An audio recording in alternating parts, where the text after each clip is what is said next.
Hello hello काजी रहुआ कमाई चल गई हमरा के यहाँ अकेले छोड़ के।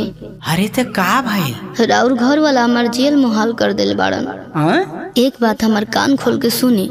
अरे तो का भाई सुबेर में फोन करके डिस्टर्ब कर दिलू, बतावा का भाई। सुनी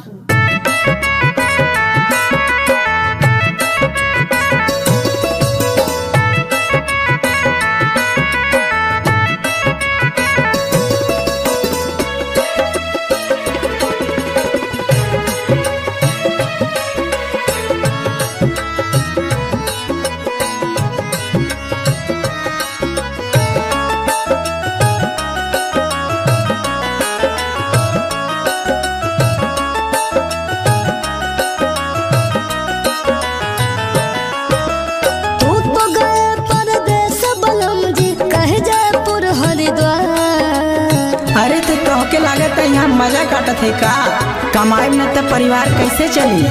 तू तो गए परदेस बलम जी कहे जयपुर हरिद्वार, घर आके टकरार न सहबे पढ़िल तोहरो पार।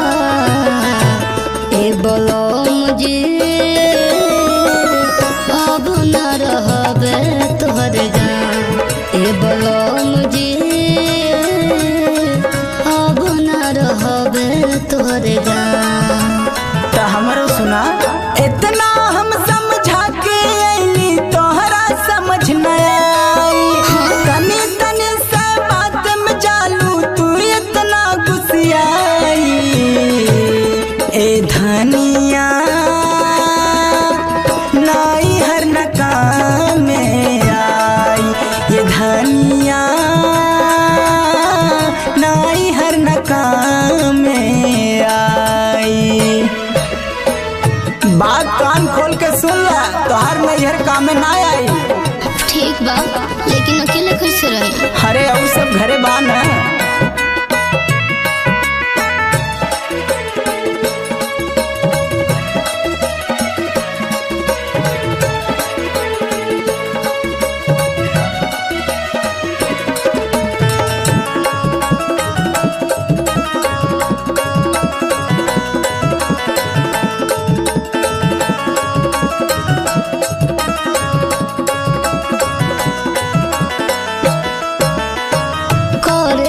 जेठानी दादा रेसी के कमावा, बोली ठोली मारली सझवा बिहना। हम का करी, कुछ करा मत, परिवार में मिलके रहा। हो करेली जेठानी दादा रेसी के कमावा, बोली ठोली मारली सझवा बिहना। बोली ठोली मारली सझवा बिहना। बिया बिया से कोई कहलू बैठा धोई के पैर, बिया बिया से कोई कहलू बैठा धोई के पैर। ए बलम जी अब न रहब तोहर गाँव, ए बलम जी रहब तोहरे गाँव। लोग बोली बोलेला हो। अरे तो तू पढ़ल लिखल हो ना, तू समझ बुझ के रहा।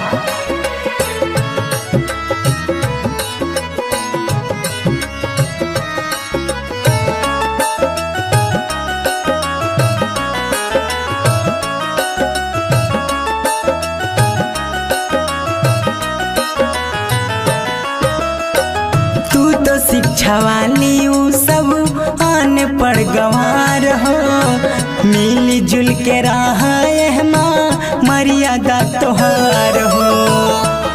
जवन कहत है बात माना रानी, मिलजुल के रहा अपन परिवार हो। तू तो शिक्षा वाली ऊ सब अनपढ़ गंवार हो, मिली जुल के रहा मर्यादा तोहार हो। मिली जुल के रहा मर्यादा तोहार हो। नहीं केहू के नैहर, नहीं केहू के भाई भौजाई, नहीं केहू के नैहर, नहीं केहू के भाई भौजाई। ए धनिया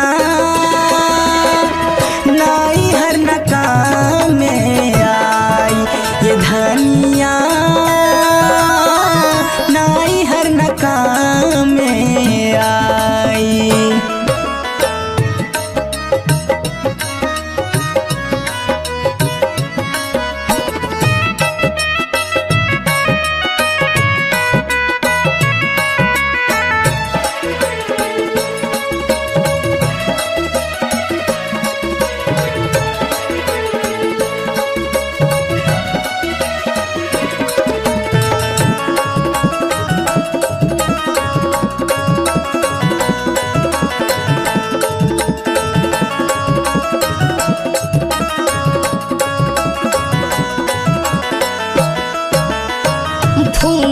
लगा के फूल चंद सबके समझा दो, अपने बाबू माई भाई मूतन के सिखा दो।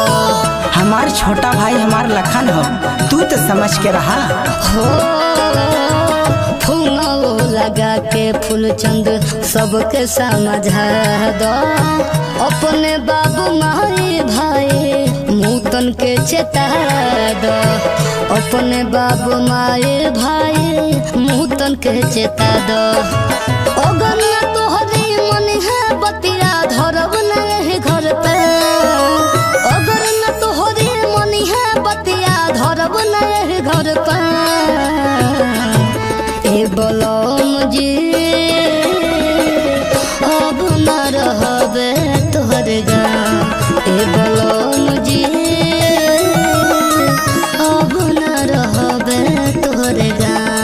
ए धनिया